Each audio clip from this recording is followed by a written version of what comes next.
Hey guys, welcome to Tech Team channel. Hope you guys are doing well. Today in this video, I'm going to show you how can you find old emails on iPhone. So at first, just go to your mails.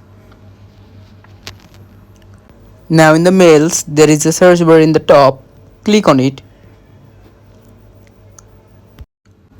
Now to search old mails, search 2022. And here you can see all of your mails from the previous year are shown here.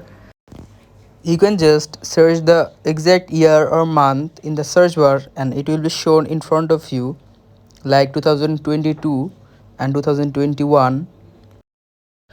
So guys, that's how you can find old emails on iPhone. Hope you find this video helpful. If you find this video helpful, then give a thumbs up and don't forget to subscribe the channel. Thank you very much for watching the video.